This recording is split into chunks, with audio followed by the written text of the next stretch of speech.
Hi, this is Sherry Sandhu. Welcomes you all in Study Signals. So today we will learn about types of contract. So let's get started. So contract are basically divided into three parts, that is on the basis of enforceability, creation and performance or execution. They are further divided into sub parts. तो हम एक एक part को भी study करेंगे detail में. So get started on the basis of enforceability. So enforceability का मतलब है कि हम अपना कॉन्ट्रैक्ट इन्फोर्स करवा सकते हैं कि नहीं. अगर कोई पार्टी अपना पार्ट परफॉर्म नहीं कर रही है तो हम उसे स्यू कर सकते हैं कि नहीं. ये आगे 6 पार्ट्स में फर्दर डिवाइडेड है. That is on the basis of enforceability. is valid contracts, second is voidable contracts, third is void agreements, void contracts, illegal and unlawful contracts, and last is unenforceable contracts. इनको one by one study करेंगे. So first one is a valid contract. Contract that has all the essential elements of a contract as per section 10. अगर आपने अभी आपने देखा है कि जितने भी एलिमेंट है असेंशियल बनाने के लिए इसको सभी इसमें प्रेजेंट होने चाहिए, तभी ये कॉन्ट्रैक्ट वैलिड कॉन्ट्रैक्ट माना जाएगा. So if it has all the elements we read before, then only it's said to be the valid contract. Otherwise it's a void. Second we have a voidable contract. यहाँ पे word use हो रहा है voidable, जो contract void करने के लायक है लेकिन हो भी सकते हैं और नहीं भी हो सकते. फॉर एग्ज़ाम्पल, अगर आपका कंसेंट है और वो फ्री नहीं है, सो हम बोल सकते हैं कि जो हमारा कॉन्ट्रैक्ट बना था वो इस वजह से बना था क्योंकि मेरे ऊपर कॉरेजन था. मुझे गन पॉइंट पे फोर्स किया गया था कि आप इस कॉन्ट्रैक्ट को साइन करो. So my consent was taken on the basis of coercion. या फिर आप बोल सकते हैं कि मेरे साथ इस केस में अनड्यू इन्फ्लुएंस हुआ था, या फिर मेरे साथ फ्रॉड किया गया था, सामने वाली पार्टी ने मुझसे झूठ बोला था, इस वजह से मैंने उसके साथ कॉन्ट्रैक्ट साइन किया. अगर वो मुझसे झूठ नहीं बोलता तो मैं कॉन्ट्रैक्ट साइन नहीं करती. उसने बोला कि इस घर में बच्चे नहीं रहते, तभी मैंने कॉन्ट्रैक्ट साइन किया. मुझे पता होता यहाँ पे बच्चे रहते हैं तो मैं शायद कभी कॉन्ट्रैक्ट साइन नहीं करती. या फिर मिस रिप्रेजेंटेशन हुआ है इस केस में. मैंने एक शर्ट क्यों परचेज़ की थी क्योंकि मुझे बोला गया था कि उसका कलर फेड नहीं होगा, लेकिन सामने वाली पार्टी ने मुझे झूठ बोला, धोखा दिया, तो मैं इस कॉन्ट्रैक्ट को यहीं ख़त्म करना चाहती हूँ. सो voidable contracts are those contracts which remain valid or may be void depending upon the discretion of the aggrieved party. aggrieved party के पास चॉइस होता है, वो चाहे तो कॉन्ट्रैक्ट को वैलिड भी रख सकती है और उसको कैंसिल भी कर सकती है. तो ये voidable है, void नहीं है. हमने aggrieved पार्टी पे छोड़ दिया कि वो चाहे तो इसे कंटिन्यू कर सकती है, चाहे तो इसको ख़त्म भी कर सकती है. अगर पार्टी को फ़ील होता है कि मेरे साथ बहुत गलत हुआ है तो वो इस कॉन्ट्रैक्ट को ख़त्म कर सकती है. अगर वो चाहती है कि ये कंटिन्यू करना चाहती है तो it's all up to the aggrieved party. तो बेसिकली कोर्ट यहाँ पे एग्रीव्ड पार्टी को राइट देती है.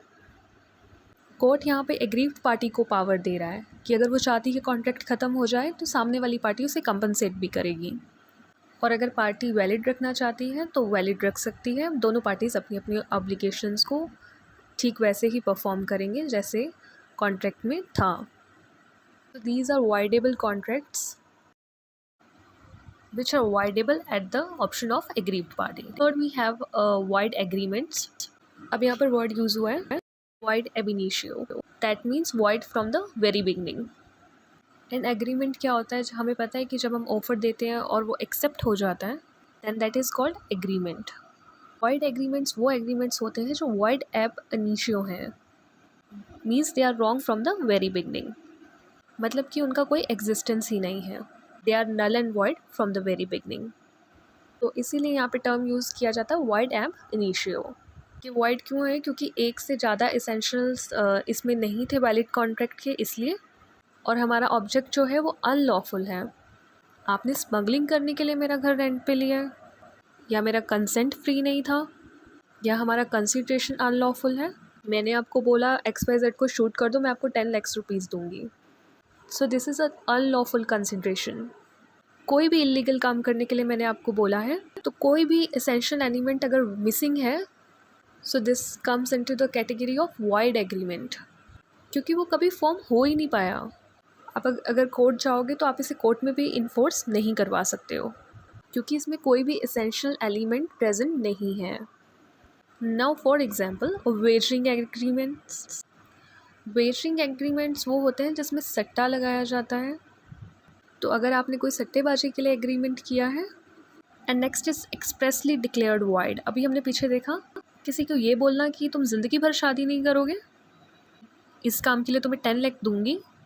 किसी को बोलना कि तुम इस पर्टिकुलर लोकेशन में काम नहीं करोगे। सो ये सब वॉइड एग्रीमेंट्स हैं। या फिर अनलॉफुल ऑब्जेक्ट हो गया, जैसे अभी मैंने बोला कि आपने मेरा घर ड्रग्स सप्लाई करने के लिए रेंट पे लिया है। So what is your object here? Drugs को सप्लाई करना। So the object is unlawful and illegal, so that is why it is void. So ऐसे एग्रीमेंट्स वाइड ही होंगे। Next we have a void contract. पीछे हमने पढ़ा था wide agreement, यानी वो एग्रीमेंट्स जो कभी कॉन्ट्रैक्ट बन ही नहीं पाए। वाइड कॉन्ट्रैक्ट मीन्स जो अब वाइड है लेकिन जब हमने बनाया था तो वो वैलिड थे।